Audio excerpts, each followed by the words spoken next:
BALSHI, critical care consultant, internal medicine consultant from King Saud Medical City.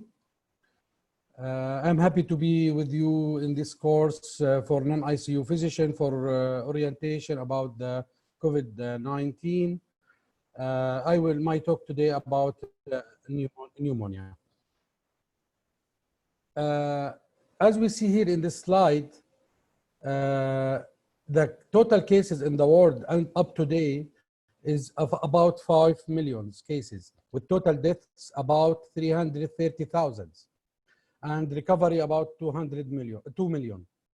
In Saudi Arabia, total cases up to date is 62,545, with the deaths about 339 and recovered about 33,047, 475. I put the slide 1 month back, exactly in 21 April. The total cases in the world was 2.5 million. And I told that time we will reach to the 5 million soon. And it happens. This is pandemic. This is what indicate. This is a COVID-19 is a pandemic disease, and as per WHO, and it's very fast spread between people. First of all, we'll talk about the introduction. When we are talking about COVID-19, we are talking about the disease itself. The name of the disease is COVID-19, but it's caused by a virus which is named as severe acute respiratory syndrome coronavirus SARS-CoV-2. It started, as we know, late 2019 as a clusters of pneumonia of unknown. They found a lot of people having a pneumonia, but they doesn't know what is the pathogenic behind this pneumonia, and was started in Wuhan, in China, in the seafood animals market. The clinical presentation of the viral pneumonia with COVID, it's same resembling any viral pneumonia, but the severity, it will be more in the older patient, and if the patient's having underlying other conditions. Put in your mind that asymptomatic patient was found to have similar viral load compared with the symptomatic patients. What meaning the asymptomatic patients having a very high viral and easily can infect others. Most children present with mild symptoms, even sometimes without a pneumonia or fever. About 80% of people recovered from the disease without needing special treatment, and some of the people are becoming infected and we don't know about them. That's why still there is a lot of cases still not discovered in our country or in the world. What about transmission? As we know, now it's approved, it's a droplet transmission viruses. Okay, it's droplet, which is more heavier than the airborne, the weight of the virus. That's why it's not transferred, the droplet, or traveling more than 6 feet, which is about 2 meters in the air. What we need is only droplet precautions. How it's coming, the infection is released by the respiratory secretion from the person who are infected when he is coughing directly or talking to infected other person, or indirect when he is coughing the infected person on any surfaces. Then the healthy people will touch this surface, and then he will touch by his hands, his eyes and nose or mouth. That's why cleaning your hands is the main protective measures. We should put it in our minds, and we should not touch our eyes or nose or mouth unless we clean our hands. What about airborne precautions? It's recommended only in healthcare workers with COVID patients or suspected COVID patients when you are doing the aerosol generating procedures like bronchoscope, like intubation, extubation. Then you need to have an airborne precautions. Otherwise, no need. In the community, you need only droplet transmission. Droplet precautions. The pathophysiology, as we know in brief, I will talk about it because already one lecture, full lecture was by our colleague, Dr. Waqas, about pathophysiology yesterday. And but just to remind you, refresh you that the virus will enter by the spike of protein S to the respiratory system, connected to the ACE2 receptors, then entering the lung epithelium. Then the inflammation, the pro-inflammation, inflammatory cytokines will start to release, which will cause, resulting in uncontrolled systemic inflammatory response, which called cytokine storms. Cytokines storm started, the antigen started, interleukins, different interleukins will start to release, especially interleukin 6. Cellular immunity start to move, to work, and thrombosis start it will start in the lung vascular. Reports of 150 patients with COVID-19 by Dr. Gattanoni and his colleagues. He is anesthesiologist, German anesthesiologist. They found there is two types of the pneumonia, type L and type H. And I think it will explain yesterday, but just to move quickly, what is meaning by low or type L? When we have low elastance, elastance means good compliance in the lung. Low VQ, mismatching, low lung weight, still lung little bit healthy, and low recruitability means still the lung doesn't need recruitment, means we don't need a higher beep, just low beep. This is what called phenotype L. Phenotype H, when we have a high elastance, means low compliance in the lung, heavy lung or high lung weight. Lung is not normal. This lungs need high beep and need recruitments. That's why we called higher recruitability. Lungs, we need higher beep to recruit the lungs. And CT scan of the phenotype L, as we see here, there is patchy infiltration peripherally. It's not a major issues here, as we see. But when we moved, lung still little bit healthy, lung little bit still healthy, but just peripheral patchy infiltrations. But we will move, that's why it doesn't need recruitments. We need only here lower beep or lung protective strategy. But we will move to the high phenotype H, high, lungs is abnormal, high weight of the lungs and needs recruitments. What is the features of the COVID? First of all, the incubation period, as we know, it's around 14 days of the exposure. The disease severity is different between mild to severe to critical. The mild cases is the major, which is around 80%, and severe cases around 15%, and critical cases around 5%. But we should have putting in our minds that the patients who have mild or moderate disease can move to more severe condition, and severe cases can move to critical conditions. Around 10 to 15% will move to severe, and 15 to 20% will move to the critical conditions. Virus shedding. Virus shedding is high, as we talk about later, before and early of the course of the disease, even when the patient is asymptomatic. And this viral shedding can occur in the 24 to 48 hours prior to a symptoms onset. It can continue shedding of these viruses 7 to 12 days in mild to moderate disease, but in severe cases, it will continue up to 2 weeks. Patient can be infected to others up to 2 weeks.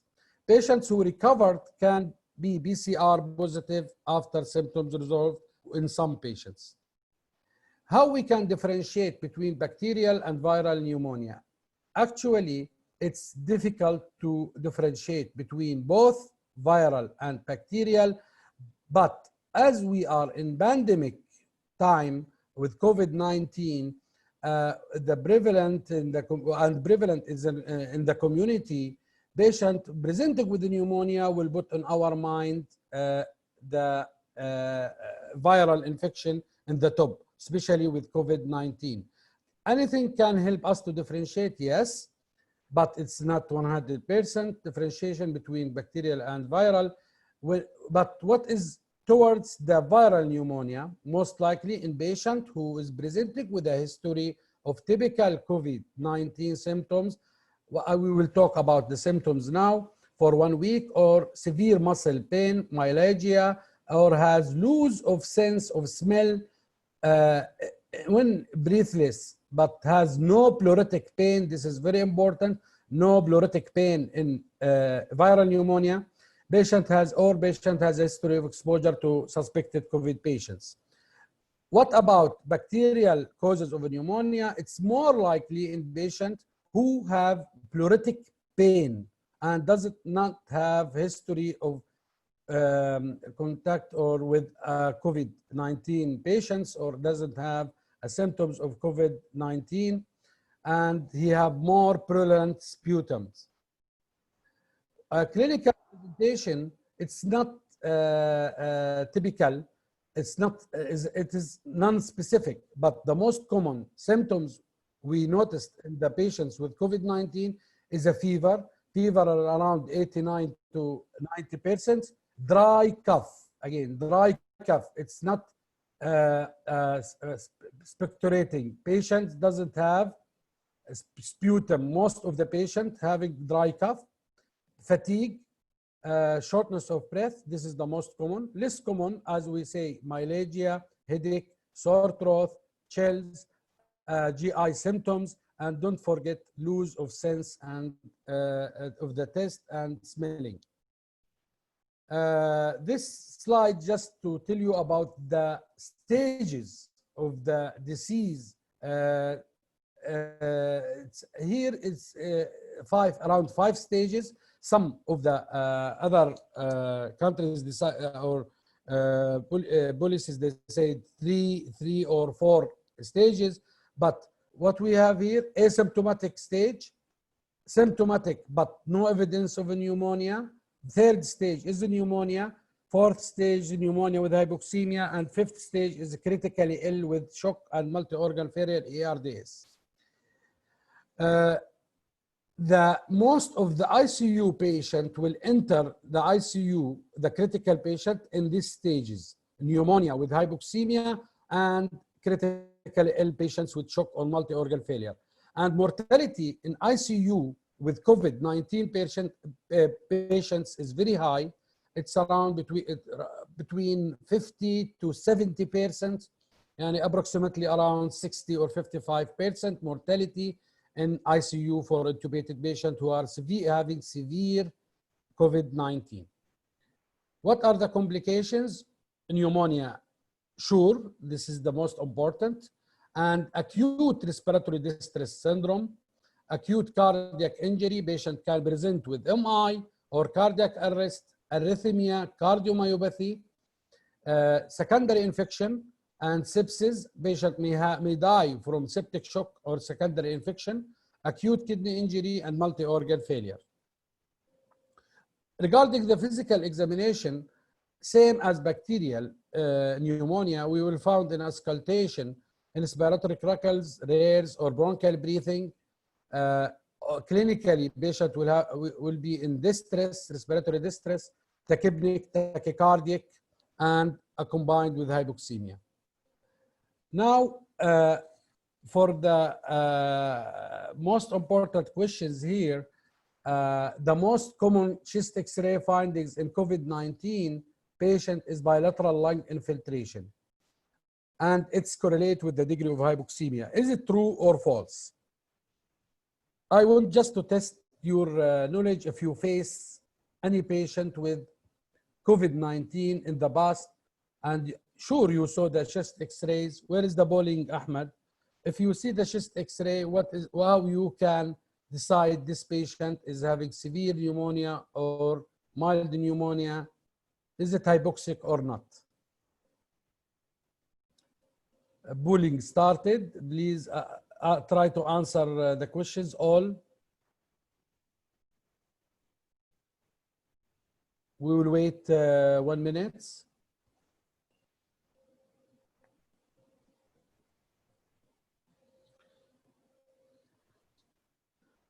Yes, now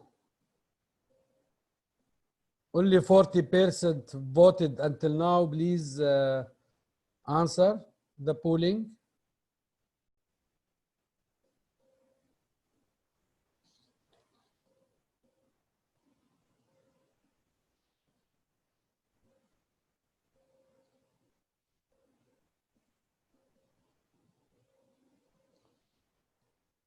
Let's end here, Ahmed. Yes, the polling end. It's around 56% answer true and 44% answer false. Right. Let's see the answer now. The correct answer is false, but why false?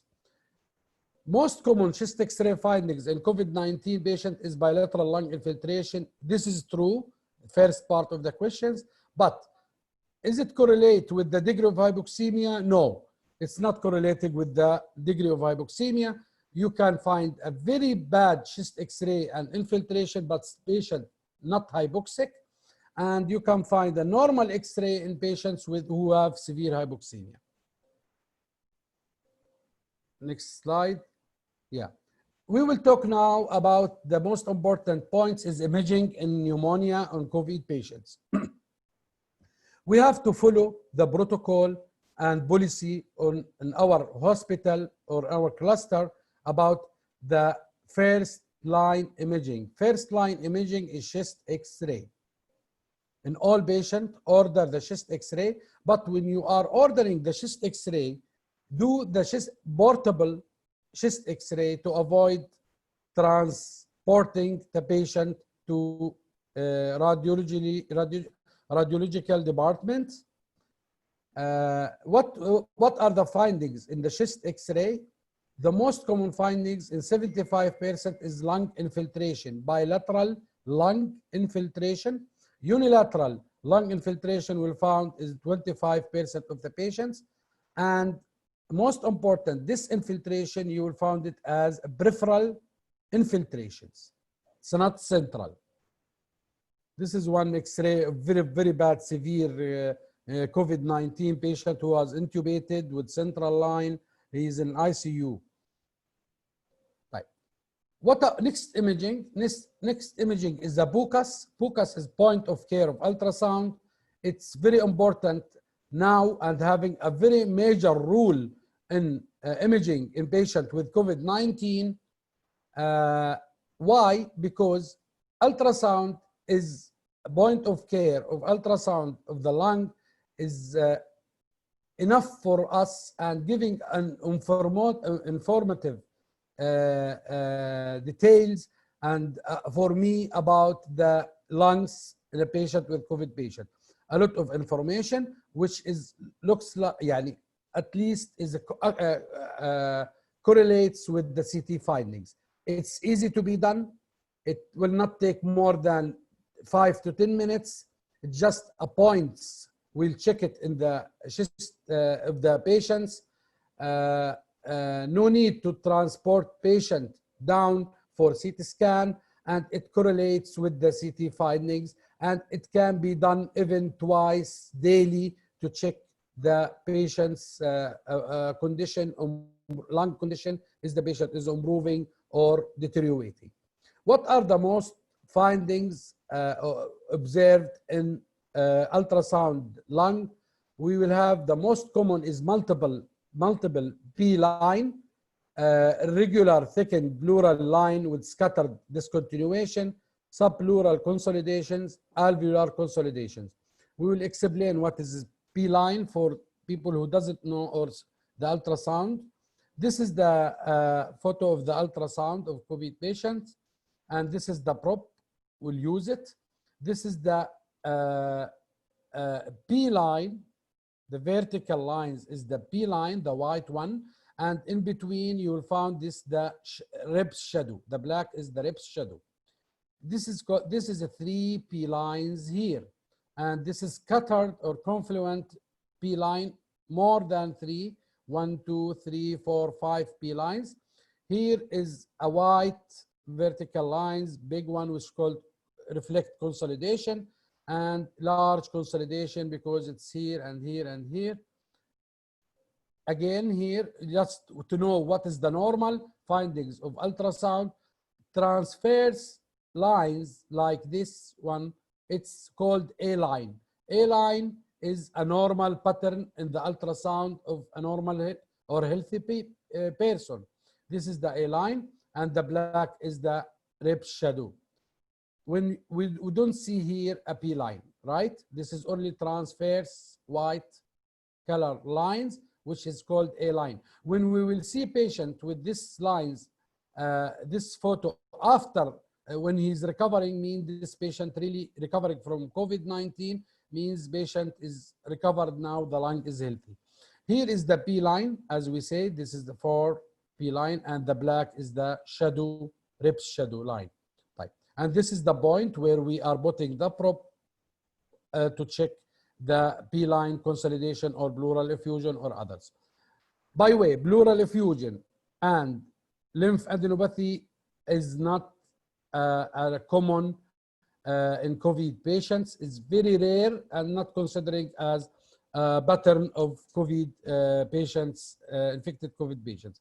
This is multiple P lines, as we say, and here we see the consolidation. It's coming like a white or gray zone with the particles here, which air bronchogram, the white colors here. There is the air bronchogram in consolidative lungs. And to know how is accurate the P lines, the ultrasound, this 2 photo from same patients, 2 picture from 2 patients, one is CT scan and one is ultrasound. This is CT scan and this is ultrasound. As we see here, this is a peripheral infiltration here in the right lung, and it's correlating exactly at same area with 2 B lines, 1 and 2, which reflecting that lung having an infiltrations. It's accurate. When we have a severe infiltration, sure we will have, or consolidation will have more P lines or consolidative changes in ultrasound. Next imaging is CT scan chest. Yes, it's important in some countries. Initially, even in China, they consider it as the primary modality in imaging there. But later on, they start working in the PUCAS, even in the ultrasound, even in China. But why ultrasound, why CT scan was the very important modality in China before? Because the CT scan abnormalities can appearing even before patient becomes symptomatic or before the PCR results. You will find the findings on the CT scan of the lungs of the patients who are COVID-19 even before patient becomes symptomatic. What are the findings on CT scan? Findings on CT scan, the most common findings is ground glass opacity, which is bilateral or subpleural or peripheral, crazy paving appearance, air space consolidation, and bronchovascular thickening, tracheal bronchiectasis. To know what is meaning by ground glass, I just put this slide here. It's in general, this is what's calling ground glass opacities, this one. And here we can find the nodular lesions in the lung. This one is septal thickening. We will see the septation here. And cavitation, this is the picture of cavitation. And here the consolidation with air bronchogram in the consolidation. And this gray color here is the pleural effusion. What is the common findings, as we say, in the COVID-19 is ground, this picture, which is ground glass appearance. But cavitation, pleural effusion, lymphadenopathy is not a common features in COVID patients. It's not routinely recommended to do CT scan for all patients in COVID-19.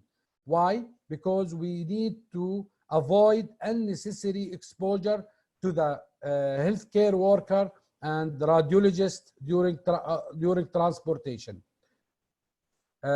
When we will do CT scan chest, if we have a patient who is having a severe hypoxemia and not explaining, maybe the patient, I will think about pulmonary embolism, which is common in COVID patients, then I want to confirm that, then I can send patient to CT scan. Or if the patient is going for CT scan for other reason than the chest reason, like abdomen, trauma patients, then I will do CT scan together with other part of the body. This is a picture of ground glass appearance in the CT scan in COVID patients. We will move to the next step, which is molecular testing in COVID patient.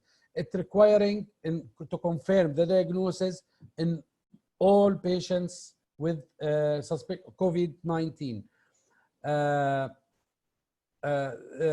or suspected patient. From where we will get this sample, we will get it from upper respiratory tract nasopharyngeal aspirate or oropharyngeal aspirate. The best is to combine both nasopharyngeal and oropharyngeal swabs together. If patient is intubated and sample was not taken before, then I will send the endotracheal aspirate by a closed circuit suction from the intubated patient. Question number 2, the highest rates of positive real-time PCR results in COVID patient, it coming from nasopharyngeal swab, oropharyngeal swab, or sputum, or PAL, bronchoalveolar lavage fluid. I think Dr. Madi, he answered these questions before.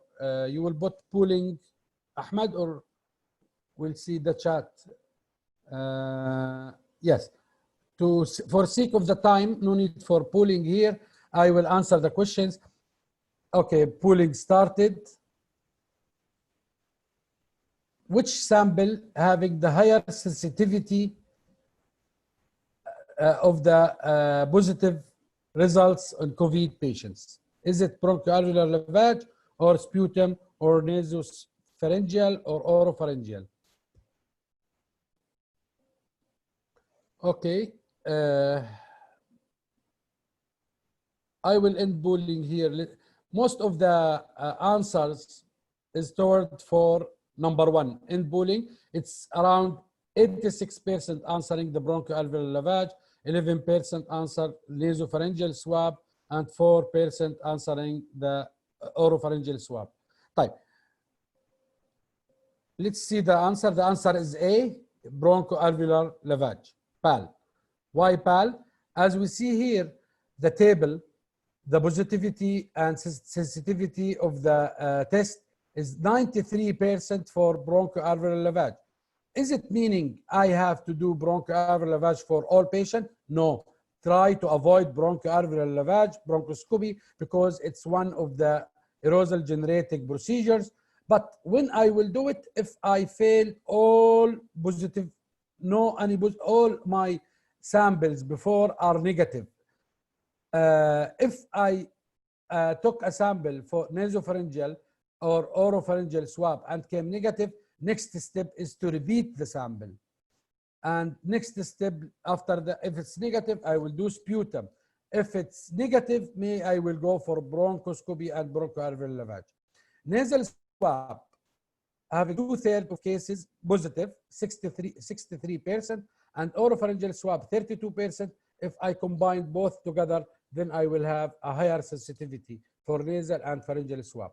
If I have initial testing negative, please don't go for bronchoscopy or bronchoalveolar lavage. Repeat the sample. Repeat nasopharyngeal and oropharyngeal swabs. Okay. Right.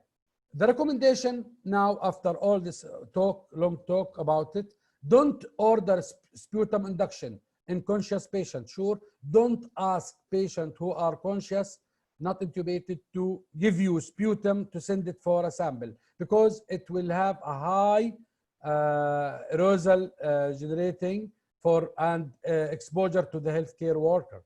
Avoid bronchoscopy unless absolutely indicated. Pulmonary function test or spirometry are not indicated in those patients. Airborne precaution for only aerosolizing procedure such as intubation, extubation, non-invasive mechanical ventilation, or open circuit suction. We are not recommended open circuit suctioning. Bronchoscopy, if you are not having a fit test with N95, or you failed the N95 fit test, or you having facial hair, then please consider to order the powered air purifying respirator, PAPR, and others is air purifying air respirators like CAPRs. This is the picture of the, here is the PAPRs.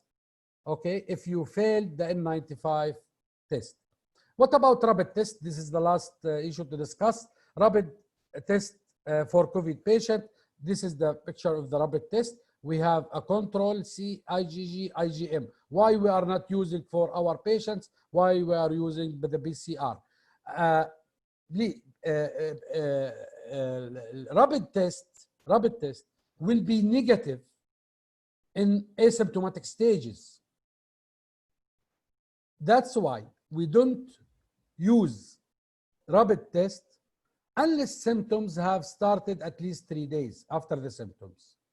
Means I cannot detect patients who are positive or who's infected with COVID-19 with rapid test when he will be in the first stage, in window period, when he is asymptomatic or just the symptoms will start.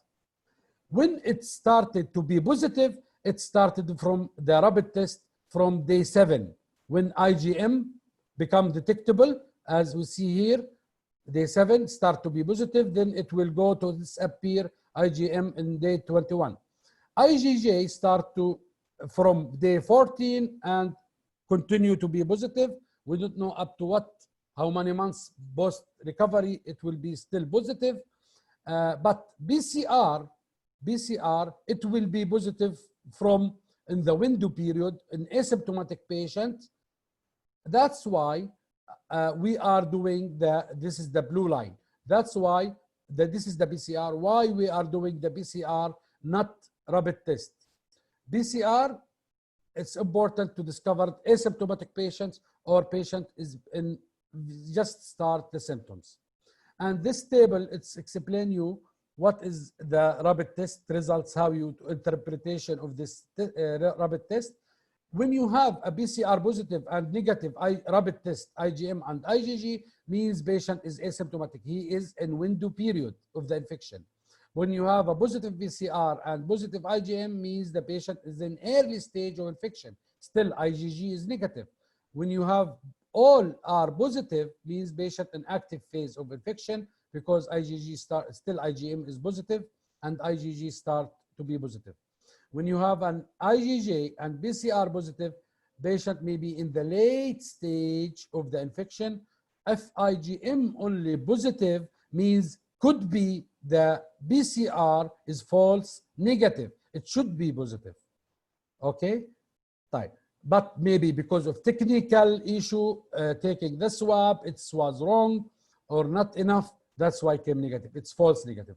When you have only IgJ positive and negative PCR and IgM, means patient has already recovered from the infection. Okay, right. This is the we'll interpret here with together. Only C control is red, means this test is working and it's good test, and the patient here negative IgM and IgG means patient could be asymptomatic or just he is in the window period. Here, patient is in recovery or late stage of infection. IgG only is positive. Here, patient in the early stage of the infection. Here in the active stage of the infection. Right. What about laboratory test findings? All patients should go for CBC with differential, liver function test, LDH, procalcitonin, and C-reactive protein.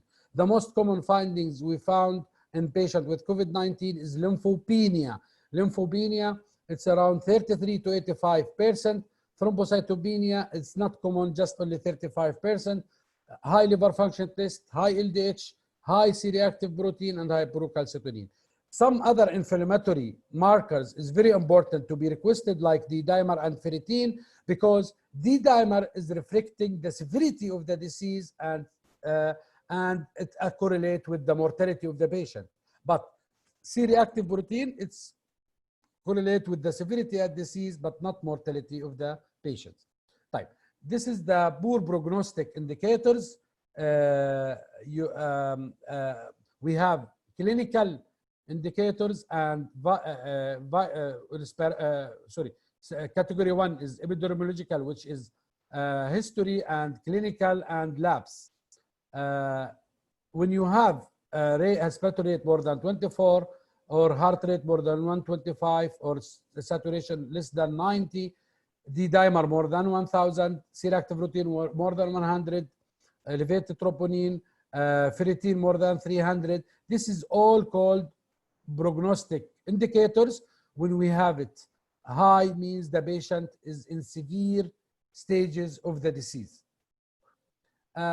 Just this to show you I put this slide that D-dimer, as we talk about it, it's very important, especially in the pathology of the thrombolytic events in the COVID patients. It started to raise in day 7, going up. When it will go to higher levels, it's correlate with mortality, non-survivor. But when it's not elevated, means the patient is not in severe disease and he will survive. Right. Is there any index or severity index can be used? Yes, for deciding about the severity of the COVID-19. We have what's called COVID severity index.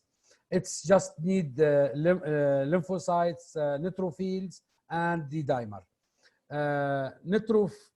Neutrophil lymphocytes ratio multiplied by C-reactive protein multiplied by D-dimer over 10,000. If the result is between 0 and 5, then patient can it's not in severe disease, can be treated as outpatient. If it's between 5 and 20, then patient will be in the ward. If it's above 20, patients need ICU. This is the last slide. What is the recommendation for management of hypoxic respiratory failure? Yes, we start with oxygen by nasal cannula, face mask, or non-breathing masks.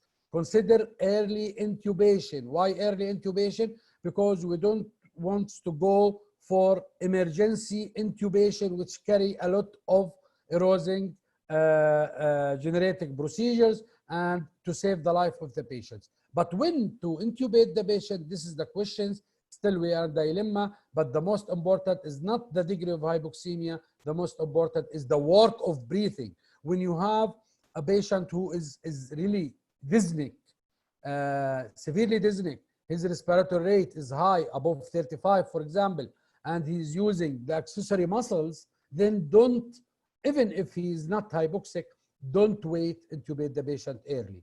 When you are intubating the patient, use the rapid sequence intubation. Avoid, we don't want the patient to be coughing, sedate the patient well. Avoid bag mask valve if possible due to risk of droplet spread. Avoid direct laryngoscope.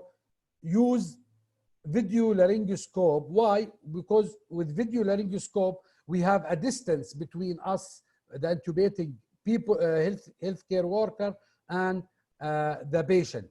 With video laryngoscope, you will not be, the distance will be good, far between you and the patient and use the box for intubation when it's available.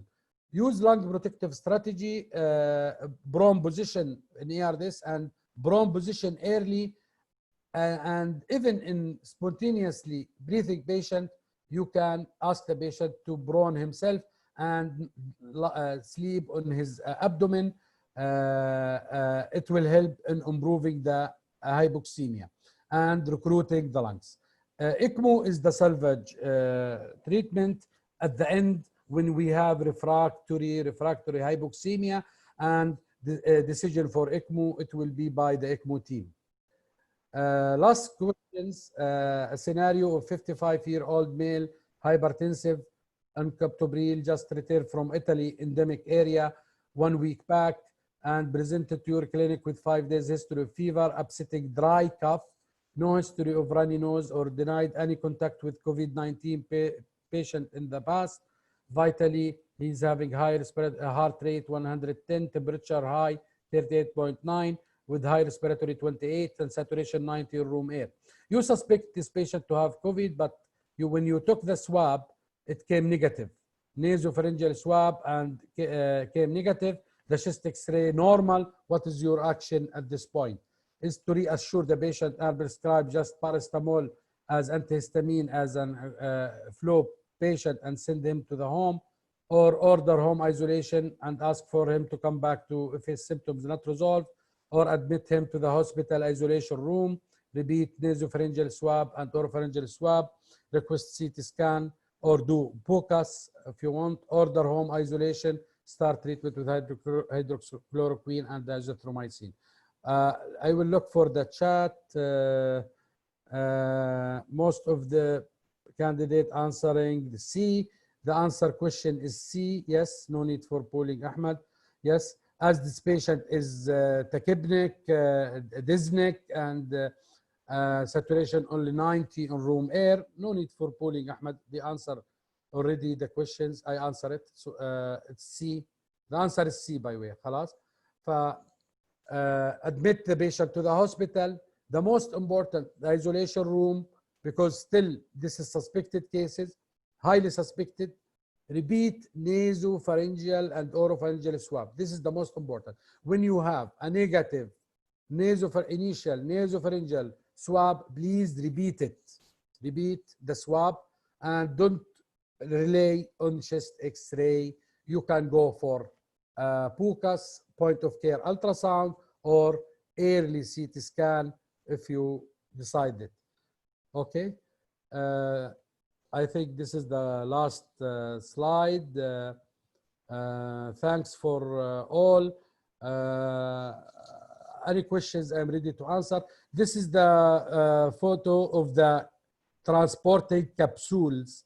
We are putting the patient in this capsule and transporting him through ambulance to other institution if needed. Any questions, Ahmed? Let me see the chat if there is any questions.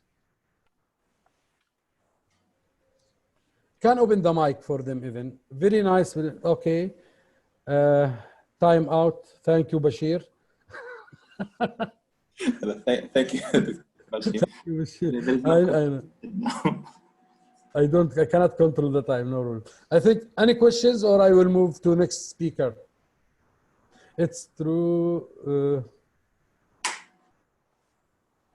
Okay, I think no questions.